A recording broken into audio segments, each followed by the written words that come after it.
मुझे landing bill pay अपनी बात रखने का मौका दिया। सभापति जी, 1856 में जो कानून बनाया गया और मैंने बिल पढ़ा, क्या पढ़ने के बाद मुझे एहसास होता है कोई बदलाव नहीं, सिर्फ कॉपी पेस्ट किया गया। तो सरह लेने में और प्रचार करने में तो मौजूदा सरकार को मेडल अलग से देना चाहिए कि कॉपी पेस्ट कर दिया और सरह ले लिया कि ये हमने किया है। नाम बदलने में और सरह लेने में हमारी सरकार को महारत हासिल है, जबकि हकीकत ये है कि ये इंटरनेशनल लॉ है जिसके आधार पर सभी देशों को काम करना पड़ता है। अगर सरकार कुछ बदलाव चाहती थी तो इसमें बिल को इलेक्ट्रॉनिक फॉर्मेट में कर सकते थे।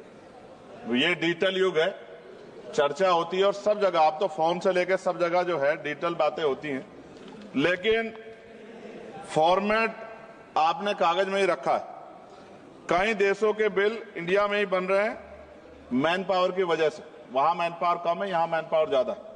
अगर ये इलेक्ट्रॉनिक फॉर्मेट में आ जाता तो बहुत से भारतीयों को रोजगार मिल जाता।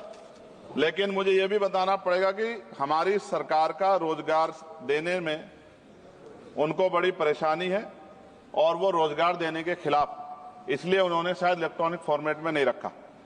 जैसे उदाहरण, ऑस्ट्रेलिया में कोई माल चढ़ता है जहाज पर, उसकी इन्वेंट्री यहां बनती है, उसके लैंडिंग बिल भी इंडिया में बनते हैं।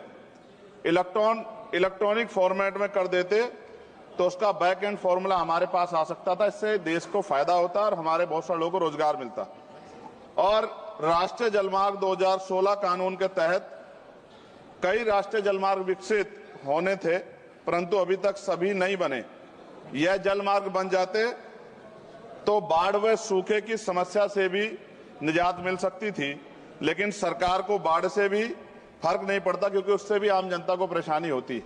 पेट्रोल और डीजल की जो खपत है, अगर ये बन जाए जलमार्ग तो बहुत फायदा जो है वो खपत कम हो सकती है और बहुत बड़ा फायदा हो सकता है। लेकिन सरकार का इसमें कोई इंटरेस्ट नहीं है, इसलिए मैं अपनी भावनाओं के साथ इस बिल को अपोज करता हूं और मैं कहता हूं कि सरकार अगर चाहे तो हमारे सुझाव को मान के कुछ अच्छा कर सकती है, वरना फिर मैं कहूंगा दोहराते हुए कि सरह लेने में और नाम बदलने में सरकार को महारत हासिल है। इसके लिए पुनः मेरा अनुरोध है कि इनको मेडल दिया जाए। धन्यवाद।